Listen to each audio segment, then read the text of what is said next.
அன்பான குழந்தைகளே, அனைவருக்கும் வணக்கம். எல்லோரும் நல்லா இருக்கிறீங்களா? சாப்பிட்டீங்களா? எப்போதும் சிரித்த முகத்துடன் சந்தோஷமாக இருக்கணும். இப்ப நாம முகிலனுடைய பாடத்தை பார்த்துட்டு இருக்கிறோம் இல்லையா? நம்மை சுற்றி. ஆமா, அதுல அந்த முகிலன் என்ன பண்ணனதுனால அந்த உயிரினங்கள் எல்லாம் சத்தம் போட்டுது? ஆமா, கரெக்ட். அவங்க அக்காவினுடைய அந்த பலூனை என்ன பண்ணனா, ஒரு குண்டூசி வைத்து உடைச்சு விட்டுட்டான் இல்லையா? அந்த பலூன் டமார் அப்படிங்கிற சத்தத்துல உடைஞ்சது இல்லையா? பட்டான்னு வெடித்து உடைஞ்சதுனால அந்த சத்தம் கேட்டு அங்க இருக்கிற உயிரினங்கள் எல்லாம் கத்த ஆரம்பிச்சிருச்சு இல்லையா? அந்த டமார் அப்படிங்கிற சத்தத்தை கேட்டு அவங்க வீட்டுல இருந்த மோட்டெலியும் சுண்டெலியும் தப்பித்தோம் பிழைத்தோன்னு ஓட ஆரம்பிச்சிச்சு. ஓடி ஓடி ஓடி ஒரு காட்டுக்கு போய் எத்துச்சுங்க. ஒரு காட்டுக்கு போயிருச்சுங்க. அவங்களுக்கு தெரியாது. அவங்க கிடைத்த வழியிலெல்லாம் ஓட ஆரம்பிச்சதுனால ஒரு காட்டை அடைந்து போய் சேருதுங்க. அங்க ஓடுறதுனால நல்ல பசி. அப்ப இதுக்கு என்ன கேக்குது? நல்ல பசி, சாப்பிட ஏதாவது கிடைக்குமா அப்படின்னு தேடி பார்த்ததுங்க. தேடி பார்த்தப்ப அவங்களுக்கு என்ன கிடைச்சது தெரியுமா? அந்த சுண்டெலிக்கும் மோட்டெலிக்கும் கேரட் கிடைத்தது. என்ன கிடைத்தது? கேரட் கிடைத்தது. இந்த கேரட் கிடைத்ததும் நல்ல பசியா இருக்கிறப்ப சாப்பிட வேண்டியது தானே இல்லையா? அதுல இவங்க ரெண்டு பேத்துக்கும் ஒரு சண்டை வந்துருச்சு. நல்ல பசி, கேரட் கிடைத்திருக்குது, சாப்பிடாம மோட்டெலி சொல்லுது என்னோட கேரட் தான் நீளமானது. சுண்டெலி சொல்லுது என்னோட கேரட் தான் நீளம் அப்படின்னு சொல்லி ரெண்டு பேரும் என்ன பண்ணாங்க? சண்டை போட ஆரம்பிச்சிட்டாங்க. என்னோட கேரட் நீளம், இல்ல இல்ல என்னோட கேரட் தான் நீளம் அப்படின்னு மோட்டெலியும் சுண்டெலியும் சண்டை போட ஆரம்பிக்கிறாங்க.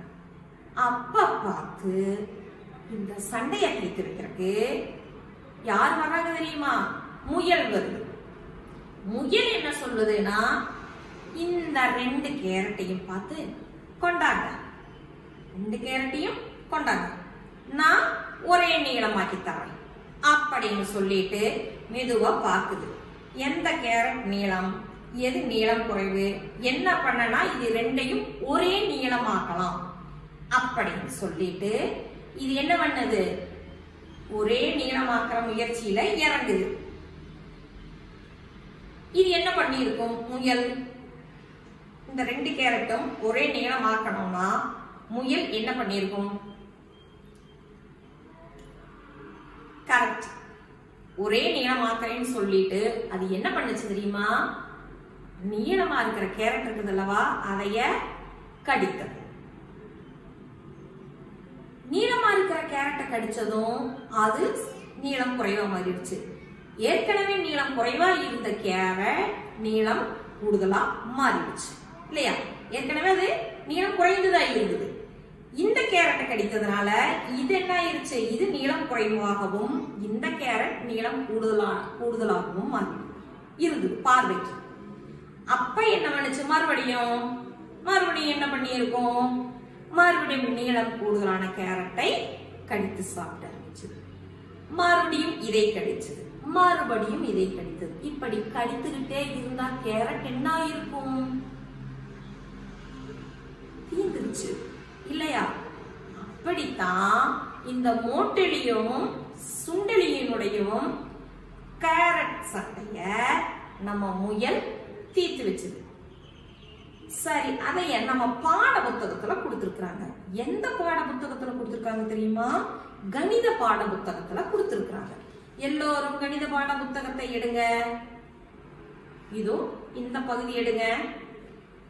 எவ்வளவு நீளம், எவ்வளவு நீளம் அப்படிங்கிற இந்த பாடப்பகுதியை எடுங்க. எடுத்துட்டீங்களா? இப்ப டீச்சர் சொன்ன மாதிரியே அங்க கொஞ்சம் படங்கள் கொடுத்திருக்காங்களான்னு பாருங்க. 2 எலியும் இறை தேடி புறப்படுது. கேரட் பாத்தீங்களா, பழங்க இருக்குதா? இதோ இங்கேயும் பாருங்க, இந்த 2 எலியும் சண்டை போடுது. அப்ப பார்த்து முயல் வருது. என்னோட கேரட் நீளம், உன்னோட கேரட் நீளம்னு சொல்லி ரெண்டும் முயல் கிட்ட காண்பிக்குது. இந்த முயல் என்ன பண்ணுது, 2 கேரட்டையும் வாங்குது. இதுதானே நீளம் அப்படின்னு யோசிக்குது. நீளமானதை கடிக்குது. மறுபடியும் அடுத்தது எது நீளமா இருக்குதோ அதையே கடித்து சாப்பிடுது. இப்படி மாறி மாறி கேரட்டுகளை 2 கேரட்டுகளையும் கடித்து சாப்பிட்டோம். கேரட்டு முயலுக்கு இரையானது. இந்த சுண்டலிக்கும் மோட்டலிக்கும் கேரட் கிடைக்கல, அவைகள் ஏமாந்து போயின இல்லையா? அதைய இங்க நம்ம புத்தகத்துல படமாவும் கொடுத்திருக்காங்க, உங்களுக்கு வாசிக்கிறதுக்கும் கொடுத்திருக்காங்க. இப்ப படத்தை பார்த்துட்டோம் இல்லையா? நம்ம வாசிக்கலாமா? எல்லோர் கையிலும் புத்தகம் இருக்குதல்லவா? கையில் எடுத்து வைங்க. டீச்சர் வாசிக்கும் போது கூடவே சேர்ந்து வாசிங்க. டீச்சர் வாசிச்சது போலதான் இருக்குதா அப்படின்றத அந்த படங்களையும் பார்த்துக்காங்க. சரியா? பாருங்க, சுண்டெலியும் மோட்டெலியும் நண்பர்கள். அவை இறை தேடி நடந்தன. எனக்கு கிடைத்த கேரட் தான் நீளமானது. இல்லை, எனது கேரட் தான் நீளம். சுண்டெலிக்கும் மோட்டெலிக்கும் சண்டை வந்தது. ஏன் சண்டை போடுகிறீர்கள்? யார் கேட்டா? முயல். ஏன் சண்டை போடுகிறீர்கள்? என்னுடைய கேரட் தானே நீளமானது. 2 பேரும் கேக்குறாங்க. பாத்தீங்களா? 2 எலியும் கேட்குது, மோட்டெலியும் சுண்டெலியும் கேட்குது. என்னுடைய கேரட் தானே நீளமானது. கொடுங்கள், நான் பார்க்கிறேன். 2 கேரட்டையும் வாங்கி பார்க்குது. இதோ இதுதானே நீளமானது. நீளமானது ஒன்ற கையில வச்சுக்கிட்டு இதுதானே நீளமானது அப்படிங்குது. நான் 2ஐயும் ஒரே நீளமாக்கி தருகிறேன். நான் 2ஐயும் ஒரே நீளமாக்கி தருகிறேன். ஆஹா, என்ன ருசி! ஆஹா, என்ன ருசி அப்படின்னு சொல்லிக்கிட்டே நினைச்சுக்கிட்டும் என்ன பண்ணுது, கேரட்டை இது சாப்பிட்டுருச்சு. சாப்பிட்டுக்கிட்டே இருக்குது. கடைசியில இங்க 2 என்ன பண்ணுது, அப்படின்னு பார்த்துட்டு இருக்குது. இப்படி உங்க கையில ஏதாவது ஒரு தின்பண்டம் கிடைத்தா இப்படி யாரையாவது கூப்பிட்டு பங்கு வைக்க சொன்னாலோ இல்ல சரிசமமாக்கி தர சொன்னாலோ என்ன ஆகும்? இதுதான் நடக்கும் இல்லையா? அப்ப நல்ல ஒரு பாடம் உங்களுக்கு கிடைச்சிருச்சு இல்லையா? அதுக்கு சண்டை போட்டவங்க 2 பேருமே என்ன பண்ணிருக்கலாம், யாராவது ஒருத்தர் கொஞ்சம் விட்டு கொடுத்து போயிருக்கலாம். சரி, கொஞ்சம் நீளமா இருக்கிறத நீ சாப்பிட்டுக்க அப்படின்னு விட்டு கொடுத்து போயிருந்தா என்ன இருக்கும்? 2 பேத்துக்கும் நல்ல பசி. கேரட் அவங்க வயிற்று பசிய போக்கி இருக்கும். அதையே விடுத்து என்ன பண்ணனாங்க, முயல் 3ஆவதாக ஒரு நபர் முயல வந்தது. அதுகிட்ட 2 கேரட்டையும் கொடுத்துட்டு இவங்க மறுபடியும் பசியோட இருக்கிறாங்க. நீங்க அப்படி செய்யக்கூடாது. இப்ப இந்த 2 எலிக்கும் எதனால சண்டை வந்தது? கேரட் கிடைத்திருச்சு. ஆனா கேரட் எப்படி நீளம் இல்லையா? என்னுடைய கேரட் தான் நீளமானது, இல்ல என்னுடைய கேரட் தான் நீளமானது அப்படின்றது. அப்ப இந்த நீளம் அப்படின்றது எப்படி ஆகும்? அதை எப்படி நீங்க புரிஞ்சுக்கிட்டீங்க? எப்படி புரிஞ்சுக்கிட்டீங்க? அப்ப நீளம் அப்படின்னா என்னது? வாங்க மறுபடியும் உங்களுக்கு அதை பற்றி நம்ம பார்க்கலாம், பின்னாடி பார்க்கலாம். இங்க பாருங்க, அகிலாவும் உங்களுடைய பாட புத்தகத்தினுடைய அடுத்த பக்கத்தை எடுங்க. இங்க பாருங்க, சிறியது எது? கொடுத்திருக்காங்க. ஆனா சிறியது அப்படி எதுன்னு கேட்டிருந்தாலும் இங்கே உங்களுக்கு பார்த்தாலே தெரியும் நீளமா, நீளம் குறைந்தது எதுங்கிறதா. அகிலாவும் மோகனும் பள்ளிக்கு தேவையான பொருட்களை எடுத்து வைத்தார்கள். நீங்களும் பள்ளிக்கு போயிருந்தீங்கன்னா உங்களுக்கு தேவையான பொருட்களை நீங்க என்ன இருப்பீங்க, எடுத்து வச்சிருப்பீங்க இல்லையா? சரி, இப்ப அவங்க என்னென்ன பொருட்கள் எடுத்து வைத்திருந்திருக்காங்கன்னா பாருங்க. நீளம் குறைந்த பொருட்களை சுற்றி வட்டம் வரையுங்கள். நீளம் குறைந்த பொருட்களை சுற்றி வட்டம் வரையுங்கள் அப்படின்னு கேட்டிருக்காங்க. நாம வட்டம் வரையணும். இப்ப உங்களுக்கு பார்த்தாலே தெரியும். இங்க பாருங்க, 2 மார்க்கர் இல்லையா, கலர் பென்சில்கள் கொடுத்திருக்காங்க.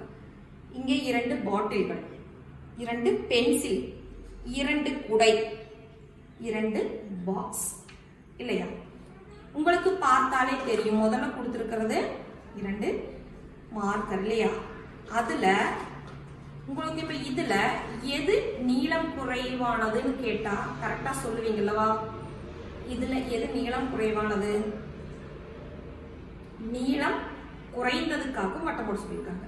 இதில் எது நீளம் குறைந்தது? இது கேட்டாலே சொல்லிடுவீங்க இல்லையா? இது இதை விட நீளம் கூடுதல் இல்லையா? இது நீளம் கூடுதல், இது நீளம் குறைவு.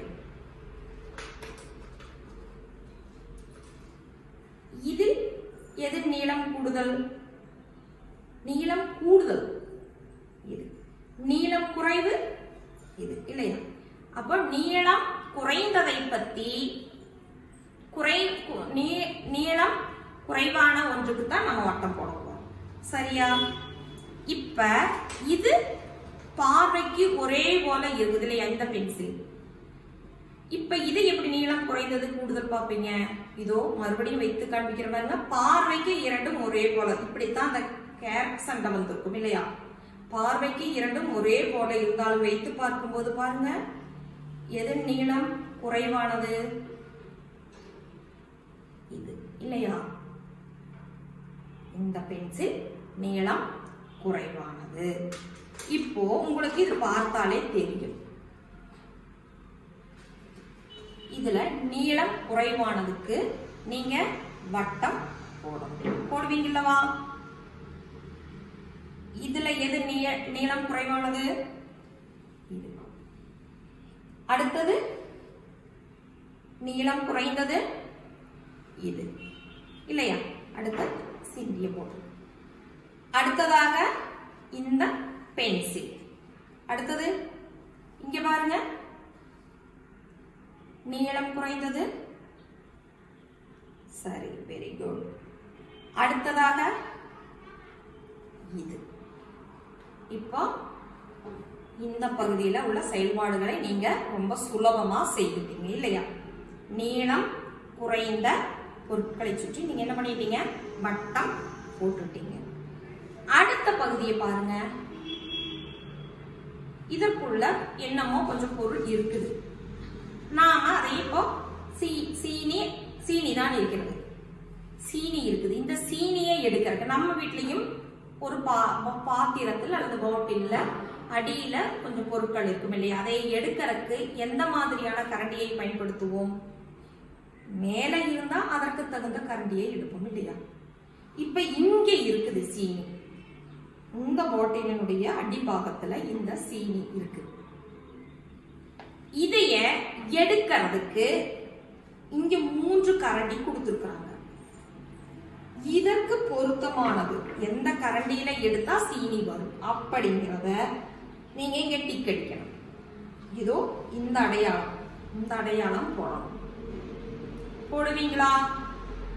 எப்படி? கொஞ்சம் யோசிச்சு பாருங்க. எப்படி இதை அளக்கறதுக்கு நீங்க முயற்சி பண்ணுவீங்க? பார்த்தா உங்களுக்கு இதை விட்டாலும் எடுக்கிறமா, இந்த கரண்டியிலையும் எடுக்கலாம்னு தோணும், இந்த கரண்டியிலும் எடுக்கலாம்னு தோணும் இல்லையா? இந்த கரண்டி மட்டும் கொஞ்சம் நீளமா இருக்குது, சீனி அடியில இருக்குது. இதை எப்படி ஒரு அளவுக்கு நாம கண்டுபிடிக்கிறது?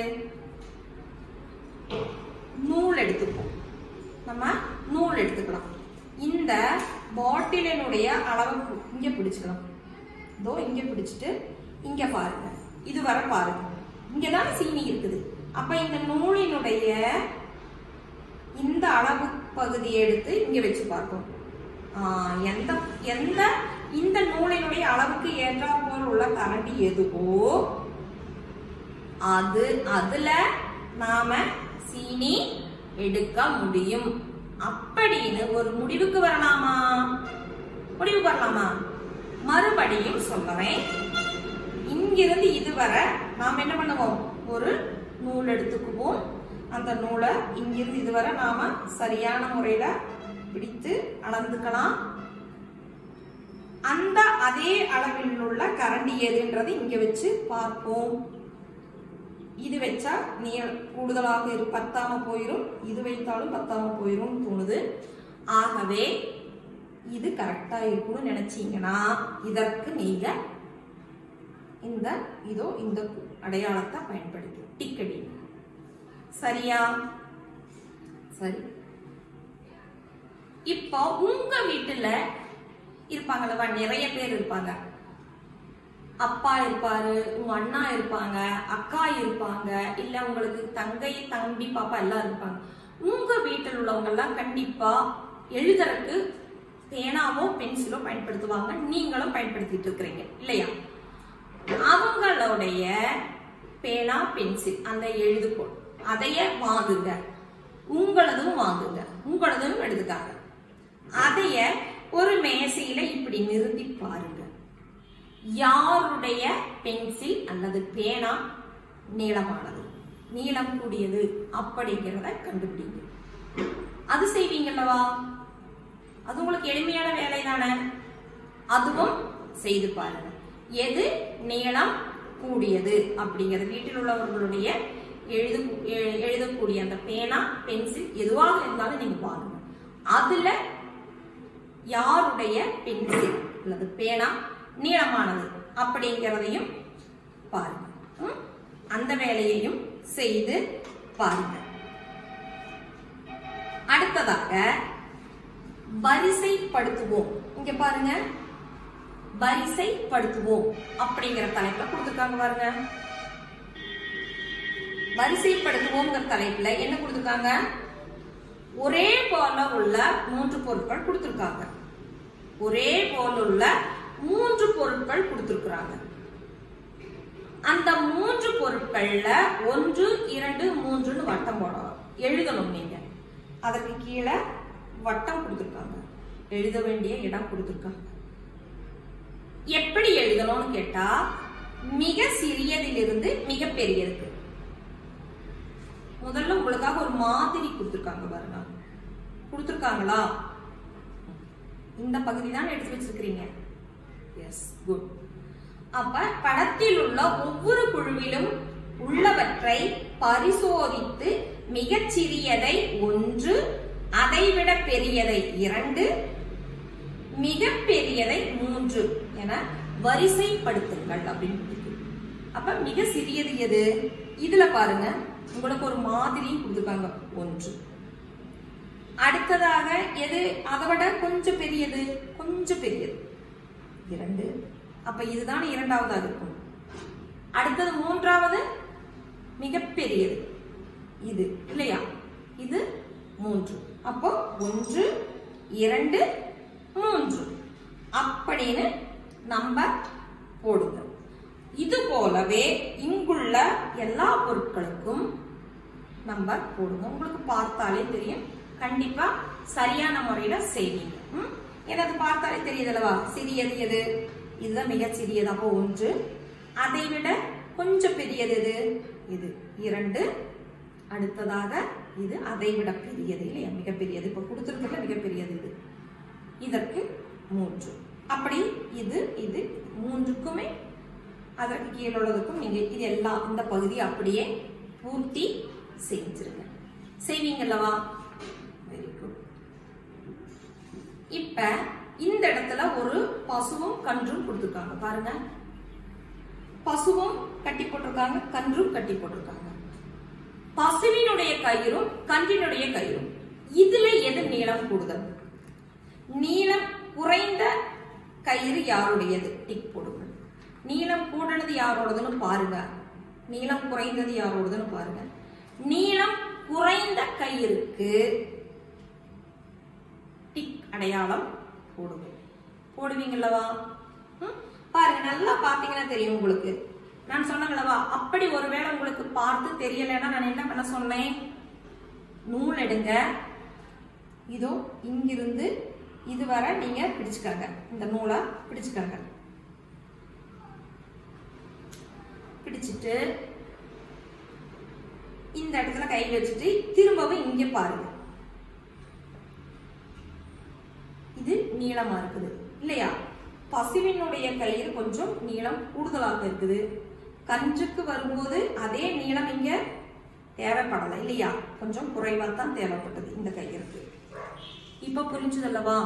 அது போல மிக மிக பொறுமையா யோசனை பண்ணி அந்த வேலைகளை செய்யுங்க. அப்ப கண்டிப்பா உங்களுக்கு மிக சுலபமாக இந்த வேலைகளை செய்ய முடியும். இப்ப உங்க எல்லாருடைய கைகள் விரல்களும் எடுத்திருக்கிறீங்களா? கைகளை காண்பீங்க, காண்பிச்சிட்டீங்களா? சரி, உங்களுக்கு ஒரு சின்ன வேலை, சின்ன வேலை. எல்லோருடைய கையும் இப்படி மடக்குங்க. மடக்கிட்டீங்களா? இப்படி மடக்கிட்டீங்களா? பெருவிரல்களை மடக்கிட்டீங்களா? உங்களை பார்த்து திருப்பிக்காங்க. நல்லா கவனிங்க, நல்லா கவனிங்க. இது சும்மா உங்களுக்கு ஒரு சின்ன வேலை.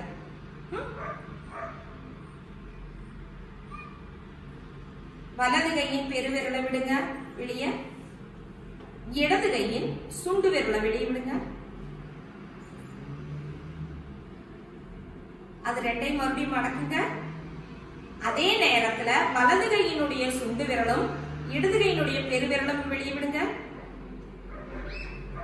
அதை மடக்குங்க. முதல்ல நாம எது விட்டோம்? பெருவிரலும் சுண்டு விரலும். எதை விட்டோம் அதை விடுங்க, மடக்குங்க. இது விடுங்க, மடக்குங்க. இப்போ அடுத்த முறை, இப்போ இந்த முறை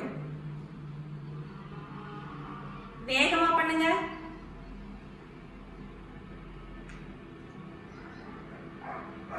தவறு வருதா? தவறு வராமல் செய்யணும். அதற்காகத்தான் வேகமாக செய்ய சொல்லுது. மீண்டும் ஒரு முறை மடக்குங்க. இந்த கையினுடைய பெருவிரல் வரும்போது இந்த கையினுடைய சுண்டு விரல், இடது கையினுடைய பெருவிரல் வரும்போது வலது கையினுடைய சுண்டு விரல் வெளியே விடணும். சரியா? உங்களையும் கொஞ்சம் சுறுசுறுப்பாக்குவதற்காக மீண்டும் ஒரு முறை செய்யலாம்.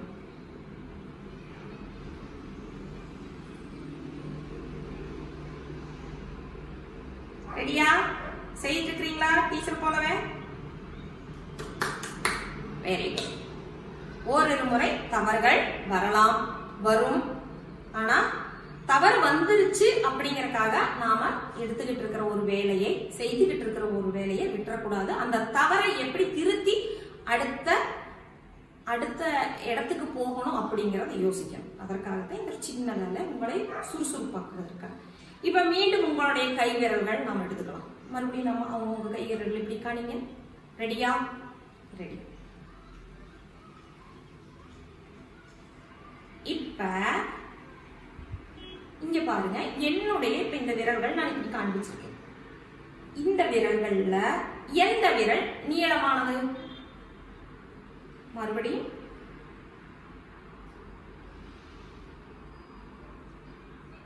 இப்ப பாருங்க, இப்படி பாருங்க.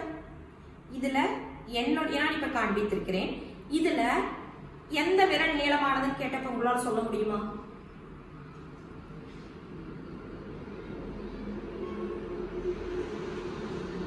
இப்ப சொல்லுங்க, எந்த விரல் நீளமானது? இல்லையா? நடுவிரல் மற்ற விரல்களை விட நீளமானது. அதுபோல நீங்களும் உங்க வீட்டில் இருக்கிறவங்க கூட விளையாடுங்க. எல்லோரோட விரல்களையும் வைத்து எந்த விரல் நீளமானது அப்படின்னு கேட்டு விளையாடுங்க. சரியா? முதல்ல இப்படி வைங்க. கண்டிப்பா கண்டுபிடிக்க மாட்டாங்க இல்லையா? ஒரு சிலர் கரெக்டா கண்டுபிடிச்சிருவாங்க. வீட்டில் இருக்கிறவங்க பெரியவங்க ஒரு சிலர் கண்டுபிடிச்சிருவாங்க. ஆனா நீங்க மறுபடியும் வேற புதிய ஆளுகள் கூட விளையாட பழகுங்க. புதிய நபர்கள் கூட விளையாடுங்க. இப்ப உங்க கை விரல்கள்ல நீளம் கூடியது எது அப்படிங்கிறத சொல்லுங்க. உங்களுடைய வீட்டில் உள்ளவங்க கிட்டையும் அவங்களுடைய விரல்களை எடுத்து கைகளை எடுத்து வைத்து அதுலயும் பாருங்க எந்த விரல் நீளமானது, நீளம் கூடியது எதுன்றதும் பாருங்க. பின்ன உங்க வீட்டுல அக்காவோ தம்பியாராவது இருந்தா அவங்க கூட தூரம் தாண்டுதல் அப்படிங்கிற ஒரு விளையாட்டு விளையாடி பாருங்க. சும்மா ஒரு குறிப்பிட்ட இடத்துல ஒரு கோடு போடுறது, நாம அதற்கு பின்னால ஒரு குறிப்பிட்ட தூரத்துல நிக்கிறது, அங்கிருந்து ஓடி வந்து இந்த கோட்டிலிருந்து அந்த பக்கம், நீங்க முன்னாடி ஒரு கோடு போட்டிருப்பீங்களவா, அந்த கோட்டிலிருந்து அந்த கோட்டுல உங்களுடைய காலை மிதித்து தூரமாக தாண்ட வேண்டும். யார் கூடுதல் தூரம் தாண்டவீங்க அப்படிங்கிறத இதே போல நீங்க கண்டுபிடிக்கணும். எப்படி கண்டுபிடிப்பீங்க? நீளமா யாரு தாண்டறாங்க அப்படிங்கறது எப்படி கண்டுபிடிப்பீங்க? இதே போல தான் நம்ம என்ன பண்ணலாம், இப்ப நூல் எடுத்தது போல இதே போல நீளமான வேற ஏதாவது ஒரு பொருள், சரடா இருக்கலாம், கயரா இருக்கலாம், உங்க வீட்டில் கிடைக்கக்கூடிய ஒரு பழைய வயர்கள், ஏதாவது ஒரு பொருள் நீளமா அளக்கக்கூடிய ஏதாவது பொருள், அதைய வைத்து யார் நீளம் கூடுதல் தாண்டி இருக்கிறீங்க, கூடுதல் தூரம் தாண்டினது யாரு அப்படிங்கிறத பாருங்க. இன்னும் உங்க வீட்டுல மேசைகள் இருக்கலாம், நாற்காலிகள் இருக்கலாம் இல்லையா, ஜன்னல்கள் இருக்கலாம், கதவுகள் இருக்கலாம், இருக்கும், கண்டிப்பா இருக்கும் அல்லவா. அதைய இதே முறையில அளந்து பாருங்க. அதுல நீளம் கூடனது எது அப்படிங்கறதையும் பாருங்க, முயற்சி பண்ணி பாருங்க. சரியா செய்வீங்கல்லவா? சரி. இப்ப நம்ம நீளத்தையெல்லாம் இப்படி எல்லாம் பார்த்துக்கிட்டே வந்துட்டு இருக்கோம் இல்லையா. இதுல நீளம் கூடனது எதுனா நமக்கு சிறிய பொருட்களா இருந்தா ஓரளவுக்கு கண்டுபிடிக்கிற, கொஞ்சம் பெரிய பொருட்களா இப்ப நான் சொன்னேன்லவா, நூல் அல்லது சரடு வைத்து நாம இவ்வளவு இருக்குது அப்படின்றது, இதுதான் நீளம் கூடுதல் அப்படின்றத நாம தெரிஞ்சுக்கலாம். இப்ப இந்த நீளம், இப்ப எனக்கு நீளம் அப்படிங்கிறது சரி, எனக்கு இப்போ உங்க வீட்டுல சின்ன சின்ன பெண் பிள்ளைகள் இருப்பாங்கல்லவா, உங்க அம்மா இருப்பாங்க, பெண் குழந்தைகள் இருப்பாங்க, அவங்களுக்கு உங்க அப்பா அல்லது வீட்டில் உள்ள அண்ணன் பூ வாங்கிட்டு வந்து கொடுப்பாங்கல்லவா, பூ தலைக்கு வைக்கிறதுக்கு கட்டிய பூக்கள், அதைய அவங்க கடைக்காரங்க கிட்ட எப்படி கேட்பாங்க? எப்படி கேட்பாங்க? உங்களுக்கு கொஞ்சம் பூ கொடுங்கன்னு கேட்பாங்களா, அதற்கு ஏதாவது குறிப்பிட்ட ஒரு அளவு சொல்லி கேட்பாங்களா? பூ கொடுங்க அப்படின்னு மொத்தத்துல கேட்பாங்களா?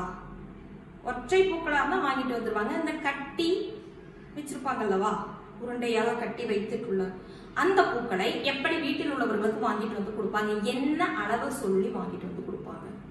அப்ப நாம இந்த நூல் கொண்டு போய் எங்களுக்கு இவ்வளவு நீளத்துல அப்படின்னு நம்ம கேட்போமா? கேட்போமா? வீட்டில் உள்ளவங்க கிட்ட கேட்டு பாருங்க, அதை என்ன சொல்லி பூ வாங்கிட்டு வருவீங்கப்பா அண்ணா, எப்படி வாங்கிட்டு வர்றீங்க அப்படிங்கிறத வீட்டில் உள்ளவங்க கிட்ட கேளுங்க. அது போல நீங்க போட்டிருக்கிற துணி இல்லையா, இப்ப பள்ளி திறந்திருந்தால் உங்களுக்கு பள்ளிச்சீருடை கிடைத்திருக்கும் இல்லையா. இப்ப பள்ளிச்சீருடை இல்லை, அதையே சொல்லுவாங்க. நாம எடுக்கக்கூடிய புதிய துணிகள், தைத்த துணிகள் ஆகும் போது இது தேவையில்லை. தைக்காத துணிகள் நீங்க எடுத்துட்டு வந்து வீட்டுல தைக்கும் போது அதற்கு ஒரு அளவு சொல்லி வாங்குவோம்.